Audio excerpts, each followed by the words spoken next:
اشہد ان لا آسان درس قرآن مفتی طارق مسعود کے ساتھ۔ الحمدللہ نحمدہ ونصلی علی رسولہ الکریم۔ آج انشاءاللہ ہم 17واں اور 18واں پارہ پڑھیں گے، اس کی منتخب آیات۔ 17ویں پارے کی جو پہلی صورت ہے سورہ انبیاء ہے۔ اس میں اللہ تعالیٰ نے فرمایا کہ ہم نے جتنے بھی پیغمبر بھیجے ہیں مرد ہی بھیجے ہیں، کیونکہ مشرکین یہ کہتے تھے کہ یہ پیغمبر کھاتے پیتے کیوں ہیں، یہ نکاح بھی کرتے ہیں، یہ بازاروں میں خریداری بھی کرتے ہیں۔ یعنی ان کا کانسیپٹ یہ تھا کہ کوئی عجیب و غریب مخلوق ہونی چاہیے، جیسے آج کل ہمارے ہاں بزرگوں کا ایک عجیب سا کانسیپٹ بن گیا ہے کہ بزرگ کوئی خلائی مخلوق ہوتا ہے، جو نارمل لائف گزار رہا ہو اسے لوگ بزرگ ماننے کے لیے تیار نہیں ہوتے۔ کوئی بزرگ ہوں جو آلو پیاز ٹماٹر خود خریدتے ہوں، انڈے گھر کے لیے لے کر آ رہے ہوں، ٹھیک ہے نا، تو لوگ ان کو بزرگ مانتے ہیں، کہتے ہیں تو بزرگ ہی نہیں ہو سکتے۔ تو جو بیچارہ ٹماٹر بیچ رہا ہوگا وہ پھر بزرگ کیسے بن سکتا ہے؟ تو اسلام میں بزرگ بننے کے لیے نارمل لائف سے ہٹنا ضروری نہیں ہے۔ ٹماٹر بیچنے والا بھی بزرگ ہو سکتا ہے، رکشہ چلانے والا بھی ہو سکتا ہے، ایک ڈاکٹر بھی ہو سکتا ہے، ایک سائنٹسٹ بھی ہو سکتا ہے، اور ایک عالم بھی ہو سکتا ہے۔ بزرگ کی ڈیفینیشن ہے الذین آمنوا وکانوا یتقون، سورہ یوسف میں، کہ اولیاء اللہ وہ ہوتے ہیں جو ایمان لائے اور گناہوں سے بچ گئے۔ تو عقیدہ درست کر لیں اور فرائض واجبات پورے کر لیں اور گناہوں سے بچ جائیں تو بس سب بزرگ بن جائیں گے۔ فرمایا وما جعلناہم جسدا لا یاکلون الطعام، ہم نے کسی پیغمبر کا ایسا جسم نہیں بنایا کہ وہ کھانا ہی نہ کھاتے ہوں۔ سب انسان تھے تو کھانے کی بھی ضرورت سب کو پڑتی تھی۔ تو یہ سورت کے شروع کا مضمون ہے۔ اسی میں اللہ نے ایک بات بتائی کہ لو کان فیہما آلہۃ الا اللہ لفسدتا، عقل سے کام لو، اگر اللہ کے علاوہ بھی خدا ہوتے، معبود ہوتے، تو زمین کا نظام اور آسمان کا نظام تباہ ہو جاتا۔ ایک ملک میں دو بادشاہ نہیں چل سکتے، ایک ملک میں دو وزیر اعظم نہیں چل سکتے، دو صدر نہیں چل سکتے، دو چیف آف آرمی اسٹاف نہیں چل سکتے، تو اس کائنات میں دو بادشاہ کیسے ہو سکتے ہیں؟ تو ایک سے سارے کلی اختیارات کس کے پاس ہیں؟ اللہ کے پاس ہیں۔ اور اللہ نے یہ بھی فرمایا وما جعلنا لبشر من قبلک الخلد، اے نبی ہم نے آپ سے پہلے کسی بشر کو ہمیشہ کے لیے پیدا نہیں کیا، تو لہذا آپ پر بھی موت واقع ہوگی، لیکن یہ ذہن میں رہے کہ یہ بھی ہمیشہ نہیں رہیں گے۔ سب نے مرنا ہے، سب نے دنیا سے جانا ہے، تو سب نے آخرت میں حساب دینا ہے۔ تو یہ جو بیہودہ الزامات آپ پہ لگاتے ہیں کہ کھاتے ہیں یہ کیسے بشر ہیں جو بیمار بھی ہوتے ہیں، اور اس وجہ سے آپ پر ایمان نہیں لاتے، تو مرنا انہوں نے بھی ہے۔ ان بیہودہ باتوں پر اللہ ان کو قیامت کے دن سزا دے گا، تو انہیں آپ کی موت کا نہیں اپنی موت کا سوچنا چاہیے اور اپنے بارے میں آخرت میں ڈرنا چاہیے۔ ابراہیم علیہ السلام کا تذکرہ کیا۔ ابراہیم علیہ السلام اپنی قوم سے کہنے لگے ما ہذہ التماثیل، یہ کیا تصویریں ہیں جن کے سامنے تم بت بنے کھڑے رہتے ہو، بے جان تصویریں۔ دیکھ لو نا، جو لوگ بتوں کو پوجتے ہیں، مورتیاں بنا بنا کے ان کے سامنے جھکے رہتے ہیں۔ تو ابراہیم علیہ السلام نے ایسے توہین سے نا ما ہذہ، یہ کیا ہے یہ، ٹھیک ہے نا، اس کے سامنے کھڑے رہتے ہیں، ان میں کیا رکھا ہے ان تصویروں میں؟ قوم جواب میں کہتی ہم نے اپنے ابا دادا کو اسی طرح پایا ہے۔ تو انہوں نے فرمایا تم بھی، تمہارے ابا بھی اور دادا بھی، سارے باپ دادے گمراہی میں تھے، تو کچھ تو ہوش کے ناخن لو کہ وہ اگر بے عقلی کے راستے پر چل رہے تھے تو تم بھی کیا بے عقلی کے راستے پہ چلو گے؟ بہرحال جی قوم نے کیا کیا، کوئی ان کا میلہ ٹھیلا تھا، اس میں گئے تو ابراہیم علیہ السلام نے پیچھے سارے بتوں کو، کسی کو کلہاڑی سے ناک کاٹ دی، کسی کے ہاتھ کاٹ دیا، کسی کا پاؤں کاٹ دیا، سب کو لنجا ٹنڈا بنا دیا، اور جو سب سے بڑا مستنڈا بت تھا نا اس میں، اس کے گلے میں کلہاڑی ڈال دی۔ جب لوگ آئے کہنے لگے من فعل ھذا بآلہتنا انہ لمن الظالمین، ہمارے خداؤں کے ساتھ یہ کیا سلوک ہو رہا ہے بھائی دیکھو، حالانکہ خدا کا کام تو لوگوں کو بچانا ہوتا ہے، یہاں خدا اپنا ڈیفنس نہیں کر سکا۔ کہنے لگے یہ کیا ہو رہا ہے ہمارے ساتھ؟ کسی نے کہا ابراہیم نہیں کیا ہوگا۔ ان کو بلایا گیا کہ کس نے کیا ہے؟ ابراہیم علیہ السلام نے کہا یہ جو بڑا ہے نا مستنڈا، اس نے کیا ہے۔ مطلب ان کو آر دلانا تھی کہ ظاہر ہے تم خود بھی مانتے ہو کہ یہ نہیں کر سکتا۔ تو جب یہ بیچارہ کر نہیں سکتا, کچھ بھی نہیں کر سکتا, اپنا دفاع نہیں کر سکتا, تو تم کیسے ان کی عبادت کرتے ہو؟ یہ اسے کہتے ہیں کہ یعنی کسی کو کوئی بات سمجھانی ہو نا تو ماحول کریٹ کرنا. ویسے ایک بات سمجھا دیں سمجھ میں نہیں آتی, ایک ماحول کریٹ کیا جاتا ہے. تبھی جو ورک شاپس ہوتی ہیں نا, مختلف ٹریننگز ہوتی ہیں, اس میں زیادہ اچھی طرح سے بات سمجھ میں آتی ہے, تو ماحول بنایا جاتا ہے. اسی سے یہ ڈرامے جو تاریخی بنائے جاتے ہیں, تو ڈرامے دیکھنا تو ہم جائز نہیں کہتے, اس میں بے حیائی بھی ہوتی ہے, مگر جو بنانے والے ہیں وہ کہتے ہیں کہ ایک ماحول جب کریٹ کیا جاتا ہے, ایک ماحول دکھایا جاتا ہے, اس سے تاریخ اور ہسٹری آپ کے دماغ میں زیادہ اچھی طرح سے بیٹھتی ہے. تو طیب اردگان نے ڈرامہ بنایا نا, ارطغرل بڑا مشہور ڈرامہ چل رہا ہے, بہت دنیا دیکھ رہی ہے. تو میں ڈراموں کو جائز نہیں کہتا, لیکن جو لوگ فلمیں دیکھ رہے ہیں, پہلے سے بے حیائی کے کاموں میں پڑے ہوئے ہیں اور غلط چیزیں دیکھ رہے ہیں, تو ہم ان کو کم از کم یہ مشورہ دیتے ہیں کہ یار انڈین فلمیں دیکھنے سے بہتر ہے یہ جو آج کل وہ ڈرامے جو ہمارے فیملی سسٹم کو تباہ و برباد کر رہے ہیں, جب تم نے دیکھنا ہی ہے تو کم از کم ایک کم درجے پر آ جاؤ نا, اس کو دیکھ لو. تو اس سے تو پھر بھی بہتر ہے کہ کم از کم تمہیں ہسٹری تو پتہ چلے گی, کم از کم تمہیں یہ تو پتہ چلے گا مسلمانوں کی تاریخ کیا تھی. اور ایسے صرف دعاؤں سے کام نہیں بنا, انہوں نے بڑی بڑی قربانیاں دی ہیں. سلطان محمد فاتح نے بہت بڑی قربانی دے کے قسطنطینیہ فتح کیا تھا, دنیا کی سب سے بڑی توپ بنائی تھی اس نے. اور آج ہماری صرف باتیں توپ ہیں, باتیں ایسی کریں گے جیسے بہت بڑی توپ ہیں ہم, کوئی عمل ہمارے کیا ہیں زیرو, نہ سائنس میں آگے, نہ ٹیکنالوجی میں آگے, نہ مذہب میں آگے. وہ ٹیکنالوجی کی دنیا میں بہت آگے تھے, سائنس کی دنیا میں بہت آگے تھے. سلطان محمد فاتح نے جب قسطنطینیہ کو فتح کرنے کا ارادہ کیا, استنبول کو, نبی کی پیش گوئی تھی کہ میری امت میں جو طبقہ استنبول جو فتح کرے گا نا وہ جنتی ہے. تو صحابہ کے دور سے کوششیں ہو رہی تھیں, اور استنبول میں 1000 سال سے خلافت قائم تھی عیسائیوں کی, اور اسے کوئی فتح کر نہیں سکتا تھا. ابو ایوب انصاری رضی اللہ تعالیٰ عنہ گئے, وہ نہیں فتح کر سکے, ان کی قبر وہیں بنی. بڑے حملے ہوتے رہے, اتنی چوڑی دیوار میں نے خود دیکھی, اس کی میں نے ویڈیو بھی بنائی تھی, اور اتنی لمبی دیوار شہر کے گرد کہ اس کو ناممکن اسباب کی دنیا میں, ایئر اٹیک تو ہوتے نہیں تھے نا اس زمانے میں, جانا تو پیدل فوج نہیں تھا, جائے گی کہاں سے بھائی, چڑھے گی کیسے اس پہ؟ سیڑھیاں لگا کے جو چڑھتے تو اوپر انہوں نے گرم تیل گرم ہوتا تھا, اس کے دیگ رکھے ہوئے ہوتے تھے, تو وہ دیگ الٹتے تھے تیل ڈال کے, کوئی چڑھ نہیں سکتا تھا. بہت زبردست ڈیفنس تھا, کوئی میلی آنکھ اٹھا کے دیکھ نہیں سکتا تھا, اور جتنی لڑائیاں ہوئی سب ناکام ہوئی تھیں. سلطان محمد فاتح نے کہا بھائی نبی نے خوشخبری دی ہے, ہم فتح کر کے چھوڑے گا. پھر وہ مشہور واقعہ ہے, اس نے کیا کیا کہ خشکی میں کشتیاں چلا دیں, سارے جانور راتوں رات ذبح کیے, ان کی چربی پگھلا کے پتھروں پہ بچھائی گئی ہے, اس پہ سمندری جہاز بٹھا کے. وہاں میں جب ترکی میں گیا ہوں تو اب دیکھو یہ چیز کتابوں میں بھی بتائی جا سکتی تھی نا, لیکن وہاں طیب اردگان نے کیا کیا ہے, میوزیم بنائے ہیں, ان میں یہ پورا منظر دکھایا جاتا ہے. خدا کی قسم ایسا ایمان بڑھتا ہے کہ چیخیں مارنے کا دل کرتا ہے. ایسی جو علماء بھی گئے ہیں نا, بنوری ٹاؤن کے ایک شیخ الحدیث گئے تھے, وہ کسی نے بتایا وہ رو رہے تھے چیخیں مار مار کے. جو جاتا ہے یہ منظر ہوتا ہے, وہ جب دکھاتے ہیں نا اپنی آنکھوں سے, بھائی کیا منظر, اور کیسے وہ کشتیوں کو راتوں رات خشکی پہ لے کے چلے ہیں, اور خشکی پہ لے جا کے پیچھے سمندر میں اتارا, اور سامنے سے بھی اٹیک اور پیچھے سے بھی اٹیک. انگریزوں نے لکھا ہے, گوروں نے ہسٹری میں, کہ یہ اسباب کی دنیا میں ممکن نہیں ہے. بہت بڑا کارنامہ انہوں نے سر انجام دیا, اور راتوں رات. تو یہ ہماری تاریخ تھی جس کی وجہ سے ہمیں عروج ملا تھا. آج ہم صرف پیڑے کھا رہے ہیں, باتیں ٹھوک رہے ہیں بیٹھ کے, صحیح ہے نا. بزرگوں پہ طنز, علماء پہ اعتراضات, ایک دوسرے پہ کیچڑ اچھالنا, فرقہ پرستی, ان چیزوں میں ٹائم ضائع ہو رہا ہے, اور کوئی موٹیویٹ کرنے والا نہیں ہے, کوئی تعمیری کام کرنے والے لوگ بہت تھوڑے رہ گئے ہیں, اور ٹیکنالوجی کی طرف تو توجہ ہی نہیں ہے. یونیورسٹی میں جو لڑکا مذہب پہ چلتا ہے, سب کی بات نہیں کر رہا, ایجوکیشن میں سب سے پیچھے وہی ہوتا ہے عام طور پہ, اسی کی شکایتیں آ رہی ہوتی ہیں. یہ چونکہ نمازی ہے لہذا نمبر سب سے کم اس کے آتے ہیں. نمازی کے نمبر تو زیادہ آنے چاہیے بھائی, جو تبلیغ میں وقت لگاتا ہے اس کو تو ایجوکیشن میں زیادہ آگے ہونا چاہیے. یہ تو ہمارے مذہب کا حصہ ہے.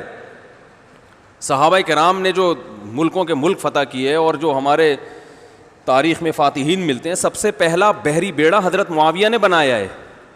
سمندر پہ سب سے بڑی فوج جو اس وقت اتاری ہے وہ کس نے اتاری ہے؟ حضرت معاویہ رضی اللہ تعالیٰ عنہ نے. اور نبی نے پیشگوئیاں سنا دی تھی پہلے کہ سمندر کی لڑائی ہوگی, اس میں جو شہید ہوگا اسے میں جنت کی خوشخبری دیتا ہوں. اور آپ صلی اللہ علیہ وسلم نے سمندر میں شہید ہونے والے کو زیادہ بڑا شہادت کا درجہ عطا فرمایا. میں نے تو سمندری لڑائی کے فضائل پر احادیث جمع کی تھیں, ایک میرا بیان ٹوٹلی اسی پر ہوا تھا کہ سمندری لڑائی کتنی اہم ہے. نبی کو معلوم تھا میری امت سمندروں پہ بھی چلے گی. سمندر پہ چلنا ٹیکنالوجی کے بغیر ممکن ہے کیا؟ پھٹے لگا کے بیٹھ جاؤ گے اس پہ کہ ملاحوں کو بلاؤ گے یار تم مچھلیاں پکڑتے ہو تو 2-4 پھٹے یہاں بھی, او بھائی لڑنا ہے اس پہ تو سامنے والا بھی لڑے گا. تو نبی صلی اللہ علیہ وسلم نے فرمایا جو سمندری لڑائی ہے, جو شخص سمندر میں جہاد کرے گا اس کے جو چکر آئیں گے نا اس پہ بھی اللہ اس کو اجر دے گا. بڑی خوشخبری ہیں اس کے گناہوں کی معافی کی, کیونکہ آپ کو پتا تھا کہ امت جب تک سمندر پہ کو فتح نہیں کرے گی اور سمندر پہ سفر نہیں کرے گی یہ اس دنیا پہ حکومت نہیں کر سکتی. تو حضرت معاویہ نے جو پہلا بیڑا بنایا اس کے امیر کو امیر البحر کہتے تھے. بحر کہتے ہیں سمندر. یہ امیر البحر کی ٹرم یہ انگلش میں منتقل ہوئی ہے جس کو ایڈمرل کہا جاتا ہے. بہت ساری فوجی اصطلاحات اور سائنسی اصطلاحات عربی سے انگلش میں ٹرانسفر ہوئی ہیں, عربی سے انگلش میں گئی ہیں. آج میڈیکل سائنس میں بہت سے الفاظ ایسے ہیں جو عربی سے انگلش, مسلمان سائنسدانوں کے تھے وہ, لیکن اب دیکھو حال کیا بنا دیا. ایک نمبر کے سست نمازیوں کی حالت تو دیکھ لو جا کے. سب سے سست ترین جو ہوگا وہ دیندار بنا ہوا ہوگا. سب کی بات نہیں کر رہا, ڈاکٹروں میں ہم نے بڑے اچھے اچھے دیندار دیکھے ہیں, سائنسدانوں میں, ایٹمی سائنسدانوں میں تو دیندار زیادہ ہیں الحمدللہ, لیکن میجورٹی کی بات کر رہا ہوں کہ پتہ نہیں ہمارے ذہن میں یہ کچھ ایسا کسی نے, شیطان نے بات ڈال دی ہے کہ ہم نے صرف جو ہے ایک طرف کو فوکس کیا ہوا ہے, دوسری طرف کو ہم نے بالکل نظر انداز کر دیا ہے. تو بھائی جس طرح سے دین کی تعلیم انتہائی ضروری ہے, اس کی کوئی اس کی اہمیت کی کمی کا انکار نہیں کر سکتا. انگریز جو تباہ ہو گئے نا, فیملی سسٹم تباہ ہو گیا, زنا معاشرے میں پھیل گیا, والدین اولڈ ہوم میں, وہ وجہ کیا؟ مذہب نہیں ہے نا, مذہبی تعلیم نہیں ہے. لیکن ہم جو معاشی لحاظ سے تباہ ہو گئے اور ترقی میں پیچھے رہ گئے, وجہ کیا ہے؟ مادے پہ محنت نہیں کی ہے. تو دونوں محنتیں ضروری ہیں. داؤد علیہ السلام کو روحانی ترقی بھی ملی اور اللہ نے آپ کے ہاتھ میں لوہا بھی پگھلایا. کیوں پگھلایا؟ تاکہ لڑیں, کیونکہ صرف نمازوں سے لڑائی ممکن نہیں ہے. ذکر کرتے تھے نا داؤد علیہ السلام, چاروں طرف سے پرندے جمع ہو جاتے تھے, ایسی خوبصورت آواز میں تلاوت کرتے تھے, ذکر کرتے تھے. وَالطَّيْرَ مَحْشُورَةً كُلٌّ لَهُ أَوَّابٌ, قرآن کہہ رہے پرندے, اور یا جبالُ أَوِّبِي مَعَهُ وَالطَّيْرُ, جب اللہ کا ذکر کر رہے ہیں پہاڑوں سے بھی لا الہ الا اللہ کی آوازیں آتی. یہ ذکر تھا, لڑنے کے لیے یہ نہیں ہے کہ اے داؤد ہم نے آپ کو ذکر بھی دیا اور آپ جو ہے روزے بھی رکھتے ہیں اور تہجد بھی پڑھتے ہیں, لہذا اب آپ کو تو اسلحہ بنانے کی ضرورت نہیں ہے, ویسے ہی فتح ہو جائے گی ایمان کی طاقت سے. نا نا نا نا نا, زرہیں بناؤ, قدر فی السرد, صحیح ہے نا, کڑیاں بناؤ, فوج تیار کرو, لڑائی کے لیے اصول بولتے کیوں نہیں بھائی, کچھ اور ہیں. تو دونوں چیزیں نہیں ہیں. داؤد علیہ السلام, سلیمان علیہ السلام کے گھوڑے بھی تو تھے, انہیں کیا ضرورت تھی گھوڑوں کی بھائی؟ کہتے میں اللہ کا اتنا عبادت گزار ہوں, میں اسباب اور وسائل کیوں, میں مصلی بچھاؤں گا, دعا مانگوں گا, ملک فتح ہو جائے گا. او بھائی گھوڑے رکھے ہوئے ہیں, صحیح ہے نا, ان کو پیار کرتے تھے گھوڑوں کو, کیونکہ اس زمانے میں گھوڑا اور ٹینک برابر تھے, بلکہ ہوائی جہاز تھا گھوڑا اس زمانے میں, تو جنگیں گھوڑوں کے بغیر نہیں ہوتی تھی, گھوڑے تیار کیے ہوئے ہیں. تو لڑے ہیں وہ لوگ اور اسباب اور وسائل اختیار کیے ہیں. آج ہم پیڑے کھانے والی باتیں کرتے ہیں اور پیڑے کھا رہے ہیں بیٹھ کے, اور سمجھتے ہیں کہ بس یہ قرآن خوانیوں سے اور آیت کریمہ سے مسائل کیا ہو جائیں گے حل. تو یہ بھی ضروری ہے بھائی, وہ بھی ضروری ہے. تو میں بتا رہا تھا کہ وہ جو ڈرامے کی بات کر رہا تھا, تو ماحول بنانا پڑتا ہے نا.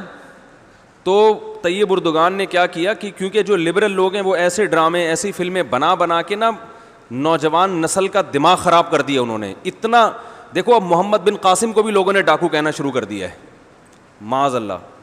وہ شخص جو سندھ میں اسلام لانے کا ذریعہ بنا, اگر وہ ڈاکو تھا تو اس سندھ میں اسلام کون لے کر آیا؟ انگریز کہے گا تمہارے تو اسلام, جو بر صغیر میں اسلام آیا سندھ کے راستے سے, سندھ کو تبھی باب الاسلام کہا جاتا ہے نا, بر صغیر میں اسلام کہاں سے آیا ہے؟ سندھ کے راستے سے. پھر پورے انڈیا میں بھی پھیل گیا اور بنگلہ دیش, برما, کہاں کہاں تک پھیلا ہے. تو انٹری جو ہوئی ہے محمد بن قاسم کے ذریعے ہوئی ہے. پروپیگنڈا دیکھو, وہ بھی چور, وہ بھی معاذ اللہ وہ بھی ڈاکو, محمود غزنوی بھی ڈاکو. وجہ کیا ہے؟ جس کے ہاتھ میں میڈیا ہوگا نا چلے گی اور سنی اسی کی جائے گی, آپ جو کچھ بنا کے پیش کر دیں. تو طیب اردگان نے کہا بھائی ان کو انہی کی زبان میں جواب دینا ہے. ناول لوگ نہیں پڑھتے, رسالے نہیں پڑھتے لوگ, تو نوجوان طبقہ فلمیں ڈرامے دیکھتا ہے. تو اس نے کہا ڈرامہ بناؤں گا, اور ایسا بنا کے دکھایا کہ آج رپورٹیں یہ آ رہی ہیں بہت سے غیر مسلم مسلمان ہو چکے ہیں. تو میں عام لوگوں کو ڈرامہ دیکھنے کا مشورہ نہیں دیتا, اس میں عورتیں بھی ہیں اور کچھ کہا جاتا ہے, میں نے نہیں دیکھا وہ ڈرامہ, بے حیائی کے مناظر بھی ہیں. لیکن میں ان لوگوں کو جو غلط چیزیں دیکھ رہے ہیں ان سے کہتا ہوں یار کچھ دیکھنا ہی ہے تو پھر ادھر دیکھ لو. جو نہیں دیکھ رہے وہ کچھ بھی نہ دیکھیں, وہ پھر اس کے بعد پھر آگے بھی جائیں گے, وہ یہ دیکھ کے پھر وہ ان کو شوق پیدا ہوگا ذرا فلمیں بھی دیکھیں. اور جو نہیں دیکھ رہے وہ تو بچے رہے ہیں, جو دیکھ رہے ہیں تو بری چیزیں دیکھ رہے ہیں تو بھائی یہ دیکھ لو پھر. تو اس سے کم از کم ایک کریٹو سوچ پیدا ہوگی تمہاری, اور کم از کم ایک تعمیری سوچ پیدا ہوگی, مسلمانوں کی ہسٹری کا تمہیں پتہ چلے گا. تو اردگان کی سوچ چونکہ یہ تھی اس لیے اس نے وہ کر دیا, اور اس سے بہت لوگ پریشان ہیں اس ڈرامے سے. یعنی اس سے جو اسلام دشمن قوتیں پوری دنیا میں پابندی لگانے کی کوشش میں لگی ہوئی ہیں. ابن تیمیہ رحمہ اللہ کا قول ہے نا, تمہیں باطل کی پہچان نہ ہو نا کہ حق کیا ہے اور باطل کیا ہے, تو دیکھ لو باطل کے تیروں کا رخ کس طرف ہے. سارے باطل جس کے پیچھے پڑے ہوئے ہو نا, سمجھ لو یہ کیا ہے, حق ہے. تو ان کو پتہ ہے اس کا اثر کیا پڑ رہا ہے. تو ماحول جو کریٹ کیا جاتا ہے, ماحول ایک قائم کیا جاتا ہے, اس سے جو لیسن ملتا ہے وہ ویسے زبانی سمجھانے سے نہیں ملتا. تو ابراہیم علیہ السلام سمجھاتے رہے, باز آ جاؤ, قوم باز نہیں آئی. تو ابراہیم علیہ السلام نے ایک ماحول کریٹ کیا, بتوں کو مستنڈا بنا کے کاٹ پیٹ کے. وہ بڑا والا جو بت تھا نا, سب سے بڑا مستنڈا نہیں بنایا, ٹنڈا بنایا. بڑا والا تو پہلے سے مستنڈا تھا. اس مستنڈا پتہ ہے کسے کہتے ہیں؟ ٹھیک ہے, اب یہ کراچی کی لغت ہے, پتہ نہیں باہر والے سمجھتے نہیں سمجھتے. ایک صاحب نے مجھے کہا یہ ہٹو بچوں کسے کہتے ہیں, بار بار پوچھ رہے تھے. وہ میں نے کہا بچوں کا معنی بچوں, ہٹو کا معنی ہٹو. تو کہنا تو بچوں ہٹو کہاں, بچے تو ہیں نہیں جو آپ ان کو ہٹا رہے تھے وہاں. میں نے کہا اس کے لیے آپ آؤ کچھ دن W11 میں بیٹھو, کراچی میں رہو کچھ دن, تو ہٹو بچوں انشاءاللہ. پھر کراچی سے جاؤ گے تو بولو گے کراچی ہٹو بچوں ہے. ٹھیک ہے نا, خود بخود بولو گے آپ, یہ لفظ کا مطلب سمجھ میں آ جائے گا آپ کے. تو وہ جو بڑا والا تھا نا, جو سب سے مستنڈا تھا, اس کے گلے میں کلہاڑا لٹکا دیا. لوگ پوچھ رہے ہیں بھائی یہ کس نے کیا؟ بولا اس نے کیا ہے. تو انہوں نے کہا یہ تو بول نہیں سکتا, یہ کیسے بتائے گا؟ تو جب انہوں نے خود کہا کہ یہ تو لقد علمت ما هؤلاء ينطقون, اے ابراہیم تجھے پتہ یہ بول نہیں سکتے, اب موقع مل گیا. ارے افل لکم, تم تباہ ہو جاؤ, برباد ہو جاؤ. جو کمبخت بول نہیں سکتا, اپنی صفائی میں ایک لفظ نہیں بیان کر سکتا, اپنا دفاع نہیں کر سکتا, تم اس کو پوجتے ہو. تو قرآن کہہ رہا ہے اس موقع پر ان کو شرمندگی ہوئی, اس موقع پر جو ہے نا ایک دم ان کو احساس ہوا فرجعوا الی انفسہم قالوا انکم انتم الظالمون, تم تو بڑے ہی ظالم, اپنے آپ کو کہنے لگے. یہ کیا ہے؟ اب یہ خالی نصیحت نہیں, ایک ماحول بنا کے نصیحت کی جا رہی ہے. فوراً کہنے لگے بھائی یہ تو بڑے ہی نالائق ہیں ہم لوگ. لیکن پھر وہی ڈھیٹ پن, پھر فوراً کہنے لگے کہ لقد علمت ما هؤلاء ينطقون افل لکم ولما قالوا حرقوه وانصروا آلهتکم. کہنے لگے اس کو جلاؤ ابراہیم کو, یہ تو بتوں کو مارنے پیٹنے پر آ گیا ہے. اور وانصروا آلهتکم, اپنے خداؤں کی حفاظت کرو. خدا کا کام ہے آپ کی حفاظت کرنا, یا آپ کا کام ہے خدا کی حفاظت کرنا ہے؟ بھائی خدا کا کام ہے نا. تو خود الٹی حماقانہ باتیں کر رہے ہیں. تو یہ ہوتا ہے ماحول کریٹ کر کے خود زبان سے کہلوائے جاتے. اس لیے ہم نے اپنے بزرگوں سے سنا ہے کہ بچوں کو صرف سخاوت بتاؤ نہیں, اپنی اولاد کو سخاوت سکھاؤ. ان کے سامنے دوسروں کو پیسے دیا کرو. باپ کو چاہیے اپنے بچوں کے سامنے اپنی بہنوں پہ خرچ کرے. اس سے آپ کا بیٹا یہ سیکھے گا کہ جب میں بڑا ہو جاؤں گا تو مجھے بھی اپنی بہنوں کا خیال. بولنے پر کوئی پابندی لگی رکھنا پڑے گا نا. تو دیکھو باپ چاہتا ہے نا کہ میرے مرنے کے بعد میرے بیٹے میری بیٹیوں کا خیال رکھیں, چاہتا ہے نا. تو بس وہ خالی پیلی کی نصیحتیں معذرت کے ساتھ پھینک رہا ہوتا ہے. کہنا تو نہیں چاہیے ابا کے لیے ایسا لفظ, لیکن بچے یہ سمجھ رہے ہوتے ہیں خالی پیلی کی نصیحتیں. بیٹا دیکھو میں مر جاؤں تو میری بیٹیوں کا خیال کرنا, بیٹا دیکھو میں مر جاؤں تو میری بیٹیوں کا خیال رکھنا, بیٹا دیکھو تمہاری بہنیں بھی ہیں, یہ بہنیں ہیں تمہاری, ان کا بھی خیال کرنا, بیٹا یہ چھوٹا والا بھائی ہے یہ بالکل میرے بعد یتیم ہو جائے گا, بڑے کو سمجھایا جاتا ہے اس کا بھی خیال کرنا. اچھی بات ہے, اتنا کافی نہیں ہے, ماحول بنانا پڑے گا, ماحول خیال کر کے دکھائیں. ہمارے ایک جاننے والے تھے, وہ ایک ایسی قوم سے تھے جن کی کنجوسی مشہور ہے, ان پہ کنجوسی پہ لطیفے بنتے ہیں. میں نے دیکھا وہ آدمی بڑا سخی ہے, رشتہ داروں پہ بہت خرچ کر رہا ہے. میں نے کہا آپ کی کاسٹ کیا؟ انہوں نے کہا فلاں. پھر خود ہی کہنے لگے وہ تو ان پہ تو کنجوسی کے لطیفے بنے ہوئے ہیں. میں نے کہا تو بنے ہوئے تو ہیں لیکن آپ ایسے سخی کیسے پیدا ہو گئے؟ کہہ رہے ہیں میرے ابا کو میں نے خرچ کرتے ہوئے دیکھا ہے, میرے ابا کو میں نے دیکھا کہ وہ مسجدوں میں بھی مسجد میں بھی دیتے تھے, مدرسے میں بھی دیتے تھے, اور اپنے رشتہ داروں پہ بھی, اور افطار پارٹیاں بھی ہو رہی ہیں, کھلا رہے ہیں لوگوں کو, غریبوں کو. تو یہ دیکھ دیکھ کے نا گھٹی میں یہ چیز داخل ہو گئی ہے. تو یہ بڑی اللہ کی نعمت ہے, اس لیے تھوڑا روکھڑا نکالنا سیکھو بھائی, اور جب نکالو گے نا تو اس اللہ واپس لوٹا دے گا. ایسا نہیں ہوتا کہ اللہ نہ لوٹائے, اللہ اور کھلاتا ہے. اللہ کو سخی لوگ پسند ہیں, کنجوس تو شکل سے بھی کم وقت کے نا تھوڑے دن میں کنجوس آدمی کی شکل سے نور چھن جاتا ہے, شکل سے لگتا ہے کہ اس کی جیب سے دھیلا کبھی نہیں نکلے گا. تو سخی آدمی کی شکل پہ اللہ رونق دے دیتے ہیں اور لوٹا دیتے ہیں اللہ تعالیٰ, کیونکہ اللہ سخی ہے. دیکھو اللہ کو دینا ہے اپنی مخلوق کو, تو اللہ کی عادت ہے کہ جیسے پانی ہر گھر میں نہیں پہنچتا, کنویں میں آتا ہے سارا پانی, وہاں سے نکال کے لے جاؤ, تو جتنا نکالتے رہو گے آتا رہے گا. نکالنا بند کر دو گے اور کنواں کنجوسی کرے کہ میں ڈول نہیں نکالنے دوں گا, میں تو 6 فٹ رہ گیا ہوں خالی پانی مجھ میں, تو 6 فٹ پانی میں اگر وہ کیلکولیشن کرے کہ 6 فٹ پانی میں اتنے گیلن نکال لیے تو ہم تو سوکھ گئے, تو یہ کیلکولیشن تو ٹھیک ہوگی مگر نتیجہ اس کا غلط ہی نکلے گا. او بھائی کیلکولیشن مت کر, تو نکالنے دے, جتنا نکالے گا زمین کے سوتوں سے خود بخود بھر جائے گا, بلکہ اور پانی کی روانی ہوگی, صاف آئے گا پانی یہاں پہ. تو اللہ تعالیٰ نے بھی انسانوں کو جو دولت دی ہے تو کنواں بنایا ہے کہ سب کی جیب میں پیسے نہیں ہوں گے, کچھ کی جیب میں براہ راست دوں گا اور کچھ کو حکم دوں گا کہ ادھر خرچ کرو. تو اگر یہ خرچ کرتے رہیں گے تو یہ کنواں ہے جس میں پانی کے, جیسے کنویں میں پانی کے راستے کھلتے ہیں تو تمہاری طرف بھی رزق کے دروازے کھولتے چلا جاؤں گا, وہ کھلتے چلے جائیں گے اور آتا چلا جائے گا اور تم بانٹتے چلے جاؤ.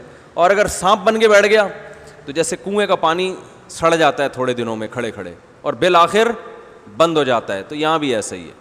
لیکن لوگوں کو اس سے کوئی غرض نہیں کرے, بند ہو جائے, سڑ جائے, پینٹ میں پیسے رکھے سڑ جائیں, کرونا آ جائے اس میں, ٹھیک ہے نا, خرچ نہیں کرنا ہم نے.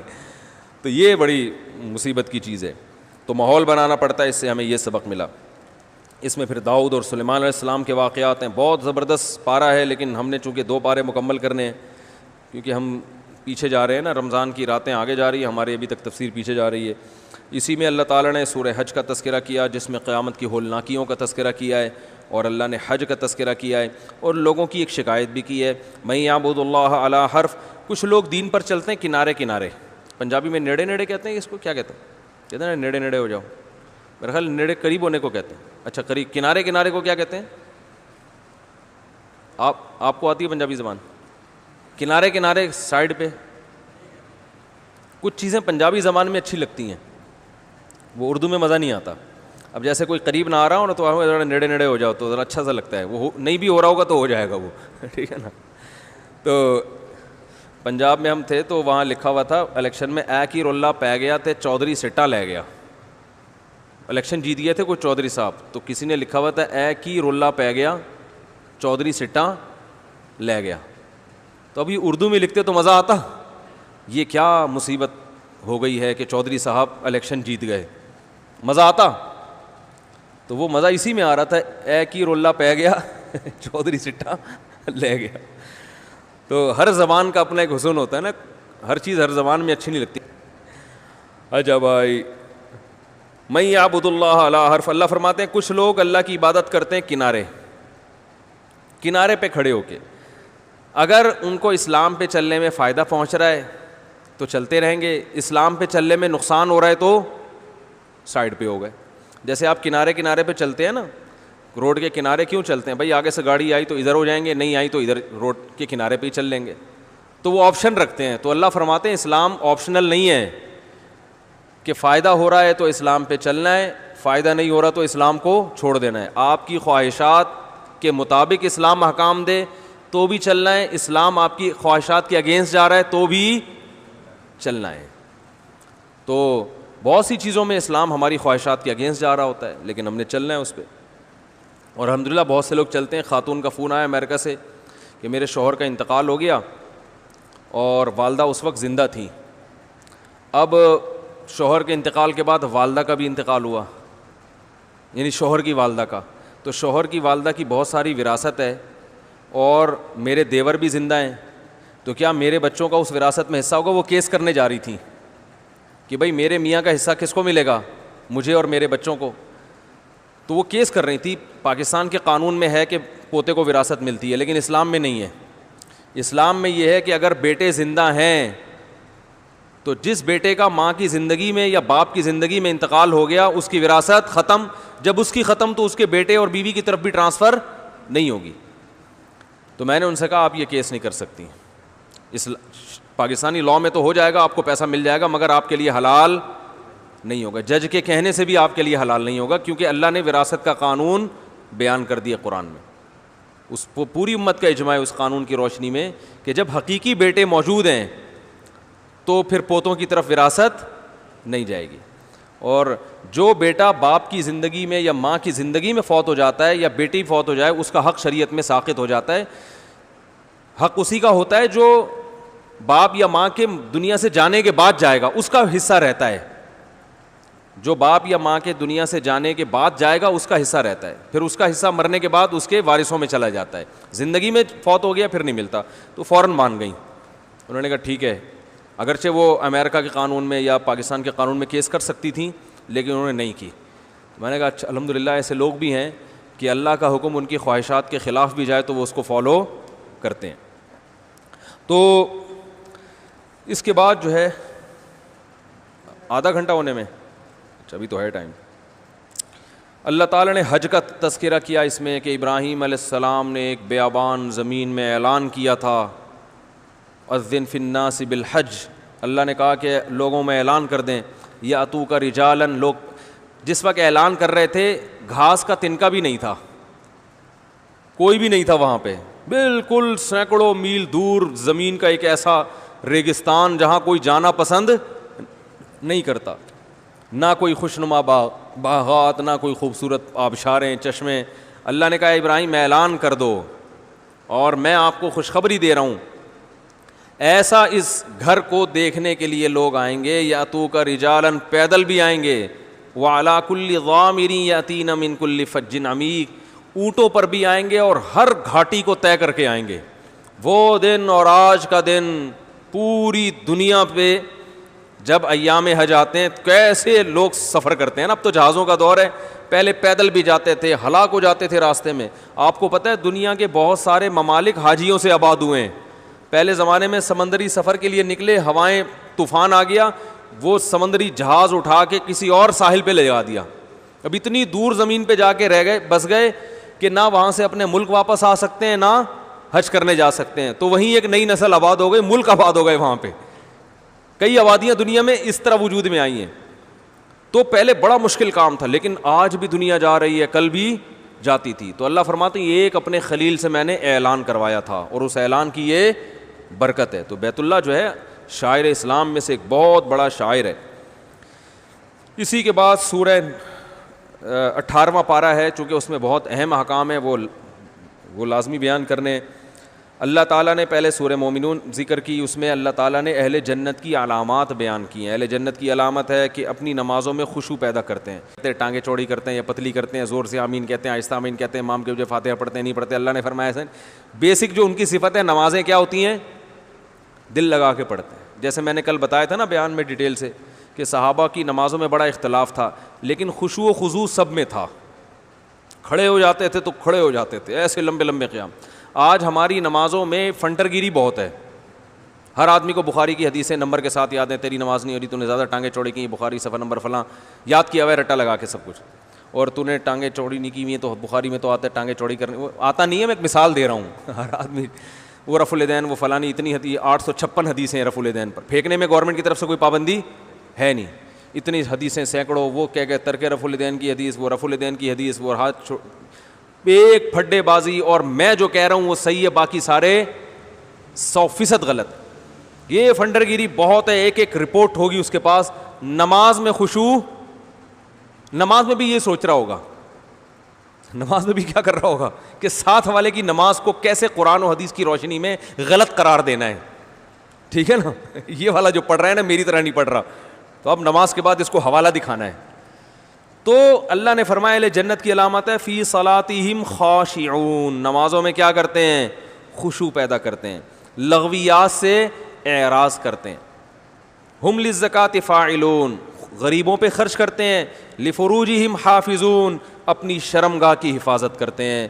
گرل فرینڈ کا کلچر اسلام میں جائز نہیں ہے, انٹرنیٹ پر بیہودہ چیزیں دیکھنا اسلام میں جائز نہیں ہے. اپنی خواہش کو, جو شہوت ہے, جو سیکشول ڈیزائر ہے, کسی بھی طرح سے آپ پوری نہیں کر سکتے سوائے الا علی ازواجہم, اپنی بیوی کے ذریعے. بس ایک آپشن ہے شادی. لوگ مجھے کہتے ہیں شادی شادی کرتا رہتا ہے بیٹھ کے. بات یہ کہ آپ شادی کے علاوہ دنیا کا ہر کام کر رہے ہو. آپ نہیں, یعنی آپ کے علاوہ کی بات کر رہا ہوں. کلپ بنا دو گے نا پھر ہم سب کو بولا اس نے, معافی مانگے, جیسے مولانا طارق جمیل صاحب کے ساتھ کی ہے. تو آپ کا مطلب آپ تھوڑی ہوتا ہے, آپ کے علاوہ کی بات کر رہا ہوں میں. تو نکاح کے لیے ایگری نہیں ہے. تو اللہ نے فرمایا اہل جنت کیا ہے؟ صرف بیوی, بیوی کے علاوہ کوئی آپشن نہیں ہے. اب چونکہ اتنی سختی کر دی اللہ نے کہ نہ جو ہے نا کسی عورت کو ناچتے ہوئے دیکھ سکتے ہو, نہ کسی عورت کے حسن سے کسی اور طرح سے, حتیٰ کہ بد نظری کو بھی حرام کر دیا. آنکھ سے بھی لذت حاصل نہیں کر سکتے, اس کی آواز سن کے بھی لذت حاصل, کسی ضرورت سے بات کرنا تو ایک الگ چیز ہے, کیونکہ بعض لوگ بہت وہمی بن جاتے ہیں. ابھی ایک ماسی آئی ہمارے گھر میں, کام وام کرتی ہے, تو بیچاری کچھ زکوٰۃ دی ہم نے اس کو. وہ کہنے لگی عجیب, ایک مولانا صاحب کے پاس میں گئی زکوٰۃ مانگنے, وہ ماسی بیچاری بوڑھی, نہ اس میں کہاں سے کوئی حسن و جمال. بیچاری ماسی تو بیچاری ویسی گھروں میں کام کر کر کے غربت کی وجہ سے ان کے چہروں کی رونق بیچاریوں کی ختم ہو جاتی. وہ بوڑھی ماسی, وہ بیچاری کہہ رہی ہے وہ فلاں مولانا صاحب ہیں, میں ان سے زکوٰۃ مانگنے گئی, انہوں نے یوں کر لیا مجھے دیکھ کے. میں پیسے مانگ رہی ہوں جو میں جھونپڑی میں رہتی ہوں, میرے گھر میں کھانا, کہہ رہے ہیں ادھر نامحرم کو دیکھنا منع ہے. کہہ رہی, میں نے کہا چلو دیکھو نہیں تو سن تو لو. پھر بات کر رہی تو کہہ رہی ہے آواز کا بھی پردہ ہے اسلام میں. میں نے کہا یہ بیچاری کیا کسی کو فتنے میں ڈالے گی یار. میں نے کہا مولانا صاحب سے میں ملوں. بولا مولانا صاحب اسلام کو اتنا مشکل نہ بناؤ, اس کی بات سنیں وہ کیا کہہ رہی ہے, وہ گھر میں تحقیق کریں, اگر واقعی مستحق ہے تو پیسے دیں, گھر جائیں, بوری اٹھا کے لے جائیں اس کو. اتنا بھی نہیں ہے, ٹھیک ہے. آنکھوں سے حرام لذت حاصل کرنا یہ برا عمل ہے. تو جوان عورتیں, جو خوبصورت عورتیں ہیں, جوان عورتیں, ان کو دیکھنے میں چونکہ اس کا امکان ہوتا ہے, تو وہاں شریعت نے حکم دیا ہے جہاں فتنے کا خوف نہیں اور ضرورت بھی ہے, اس سے تو بات کرنے کی ضرورت بھی ہے نا. تو اب یوں کر کے اگر یوں اس کو دیکھ کے جا رہے ہیں, وہ خود ہنس رہی ہے, صحیح نا, کہ ان کو کیا ہو گیا.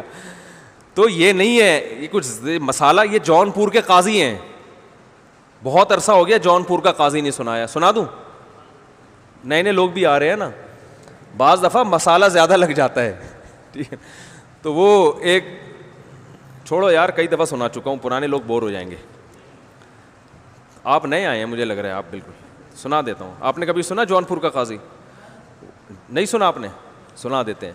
وہ ایک آدمی جو تھا نا, قاری صاحب, اپنا گدھا, وہ قاری صاحب جو تھے نا, ایک دیہاتی کسی قاری صاحب کے پاس بیٹھا ہوا تھا. تو قاری صاحب نے اپنے شاگرد کو کہا تو گدھا تھا, میں نے تجھے انسان بنایا ہے. مطلب تھا تو بالکل نالائق تھا, میں نے تربیت کی, تجھے قرآن پڑھایا اور تجھے انسان بنا دیا. تو کمبخت تو گدھا تھا, میں نے تجھے انسان بنایا. تو قاری صاحب نے کہا یار یہ گدھے کو انسان بھی بنا دیتے ہیں. وہ سمجھ رہے ہیں سچی مچی کا گدھے کو انسان بنایا.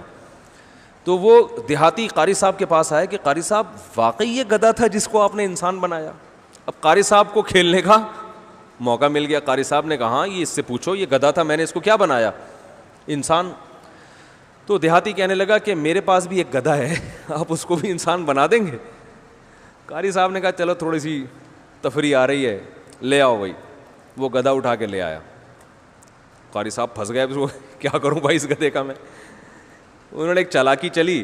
قاری صاحب نے کہا اصل میں مسالہ لگانا پڑتا ہے گدھے کو نا, انسان والا, تو مسالہ لگا رہے گا, آہستہ آہستہ وہ کنورٹ ہو جائے گا کس میں؟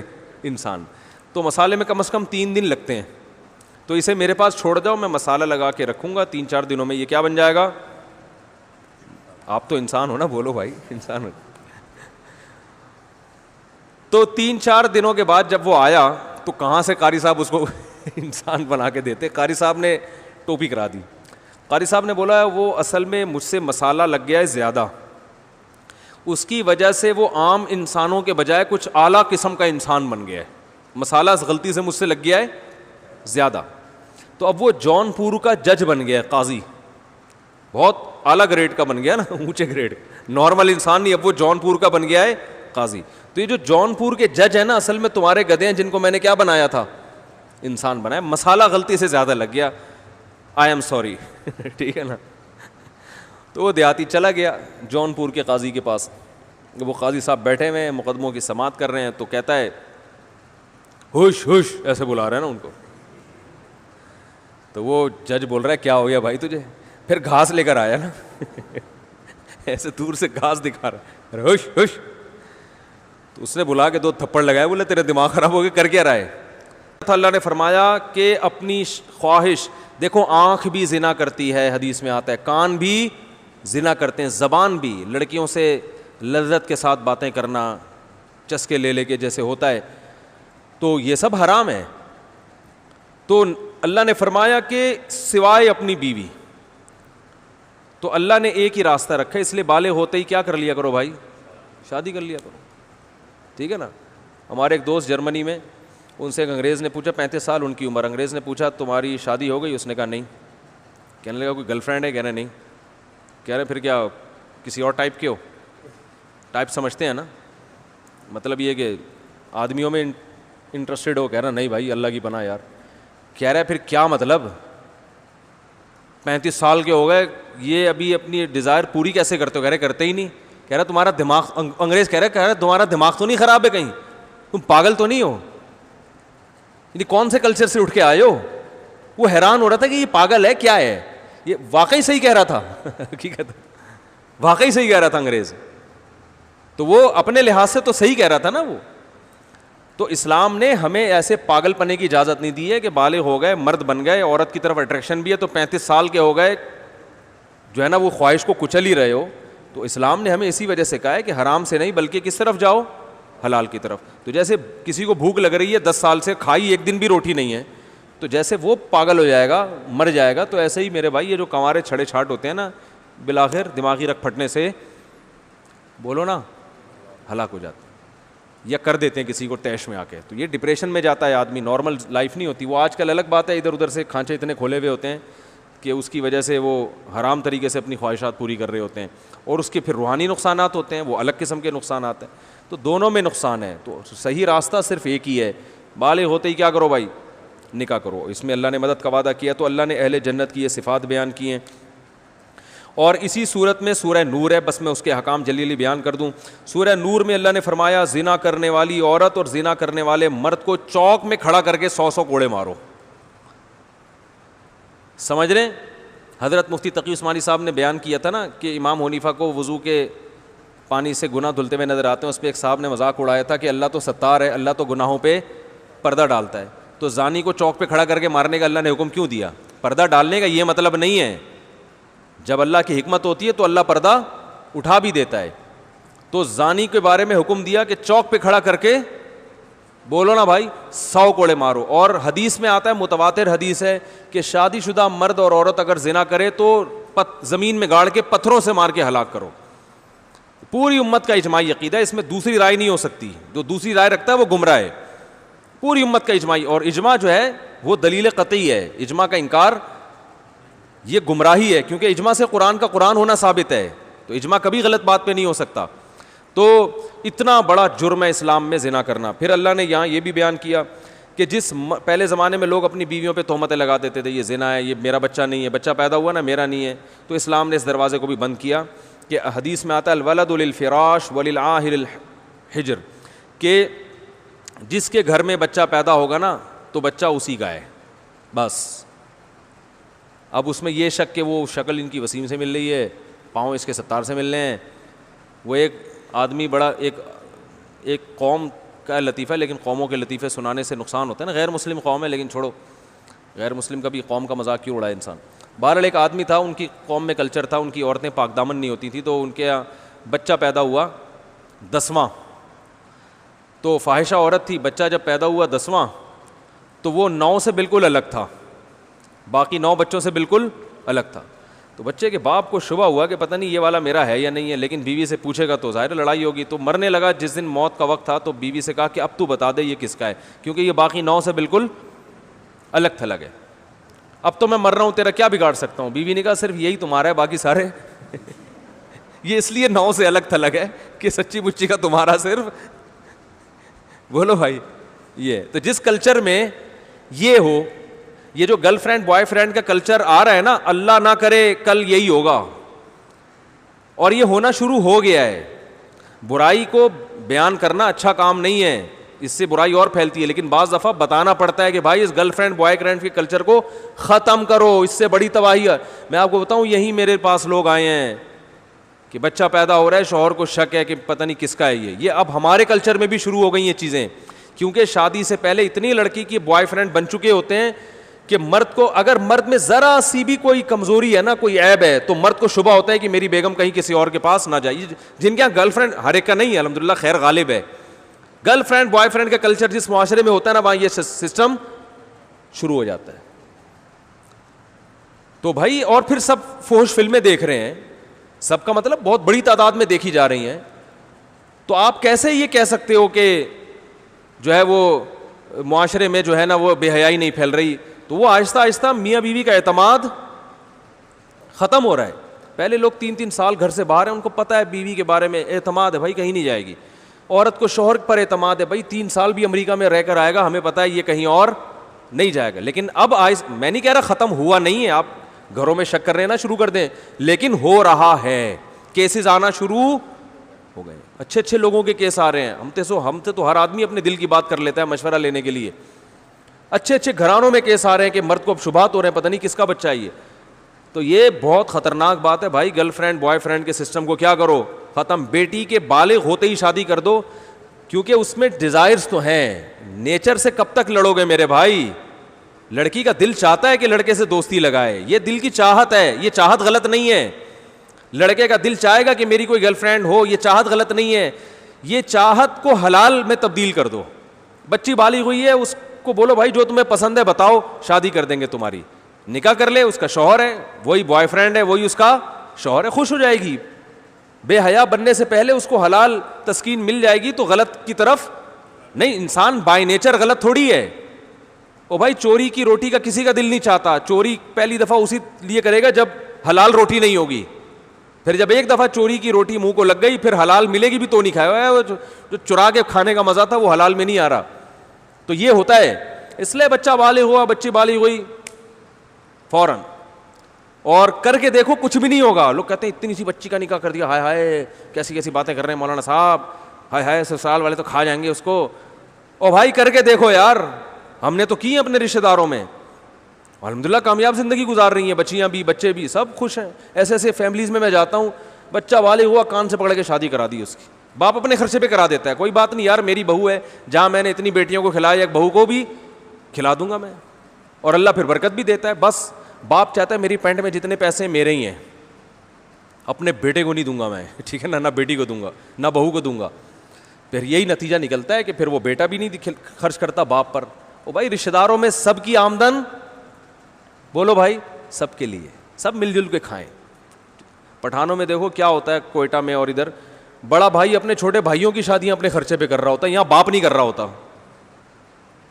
یہاں ابا نہیں کر رہے ہوتے, وہاں بڑے بھائی کر رہا ہوتا ہے کہ چھوٹے ایک کما رہا ہے تو چھوٹے بھائیوں کی بھی شادیاں, چل بھائی بسم اللہ, ٹھیک ہے نا, خوش ہیں سارے اکٹھے رہ کے کھا رہے ہوتے ہیں.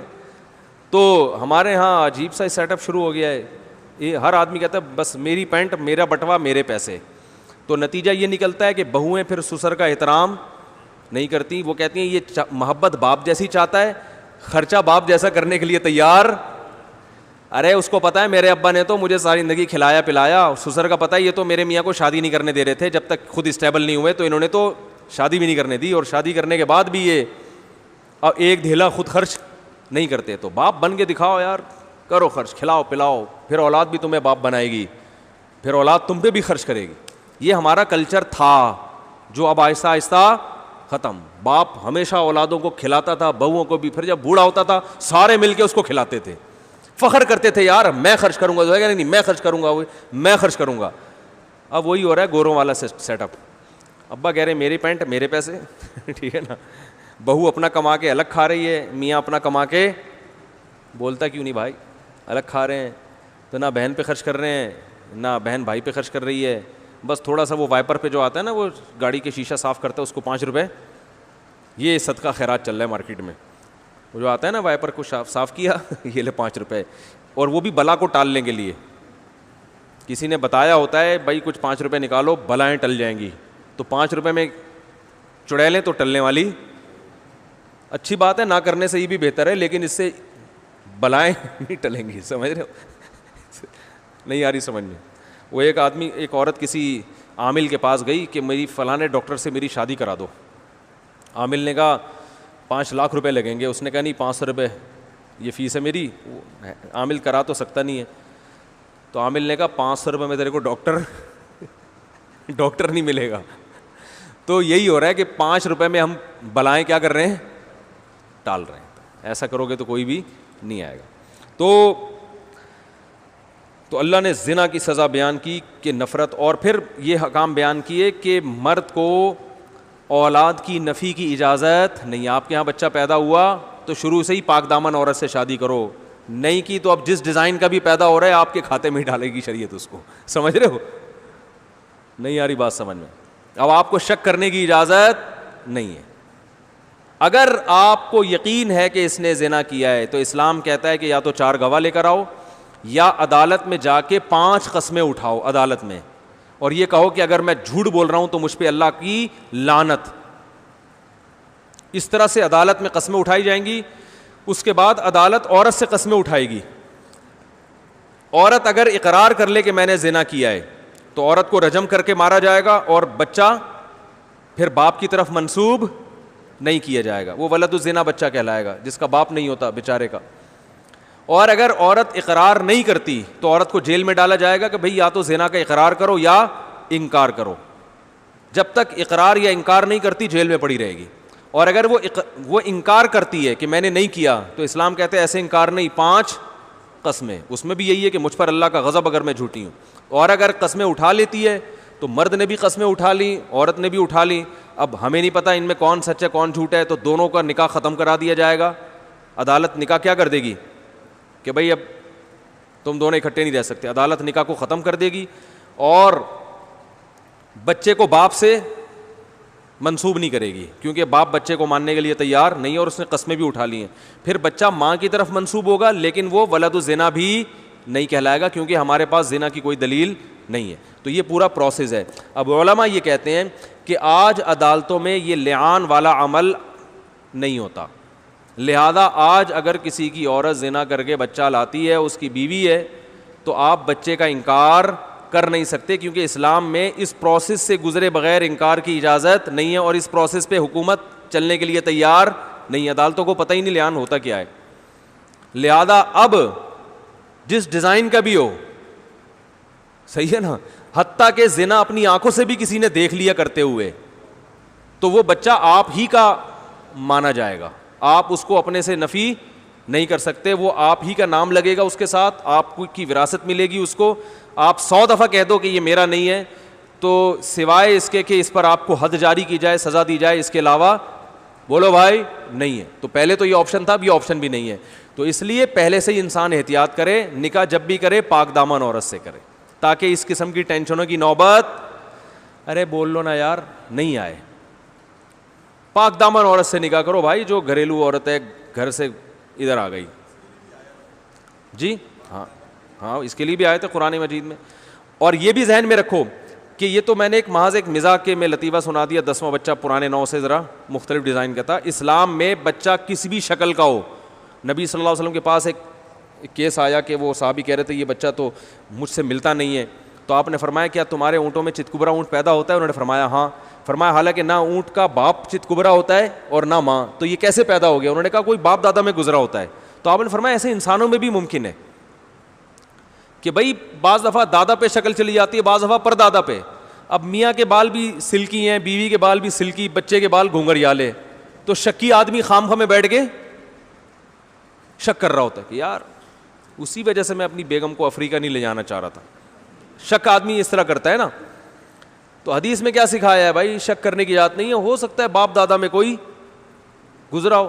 تو یہاں کسی بھی شکل کا, دونوں سفید چٹے ہوں اور لڑکا کالا کولا بالکل اندھیرے میں نظر ہی نہیں آ رہا, اتنا بلیک پیدا ہوا ہے, پھر بھی وہ آپ ہی کا ہے. اس معاملے میں شک کرنے کی اجازت بولو بھائی نہیں ہے. لوگ کہتے ہیں ڈی این اے ٹیسٹ سے, اسلام میں ایسے موقع پہ ڈی این اے کی بھی اجازت نہیں ہے. بس میاں بیوی کے پیدا ہوا تو اسلام نے اس کو چھپایا ہے, باپ ہی کا ہے, ڈی این اے کی اجازت نہیں ہے آپ کو. نہیں آ رہی بات سمجھ میں؟ اگر ڈی این اے کی رپورٹ میں آ بھی گیا نا کہ کسی اور کا ہے تو پھر بھی وہ آپ ہی کا ہے. اسلام اکارڈنگ ٹو شریعہ اس کی اجازت نہیں ہے. اس میں حکمتیں ہیں, مصلحتیں ہیں, اس لیے کہ اسلام نے کہا بھائی زنا کی تہمت لگاؤ گے تو آسانی سے نہیں, کیونکہ یہ اگر کہہ دیا میرا نہیں ہے اس کا مطلب تمہاری بیوی نے زنا کیا ہے. بیوی نے زنا کا مطلب تم اس کو بدکار کہہ رہے ہو, بدکار کہہ رہے ہو تو پھر جاؤ عدالت میں جا کے 5 قسمیں اٹھاؤ. ایسے ہی نہیں کہہ سکتے کسی کو آپ. اور ہمارے یہاں دیکھو بات بات پہ زنا کے الزامات لگتے ہیں کہ نہیں لگتے. تو زنا کا الزام لگانا اسلام میں آسان کام نہیں ہے, اس لیے اپنی زبان کو لگام دیا کریں. بات بات پر وہ زانی ہے, وہ یوں ہے, وہ فلانا ہے, اس نے یہ کیا, تو بھائی اس پہ 4 گواہ ہونے چاہیے, نہیں تو الٹا شریعت کہتی ہے اس کو چترول لگاؤ اگر 4 گواہ نہیں ہے تو. ہو گیا بس, چلیں کافی ہے میرا خیال ہے.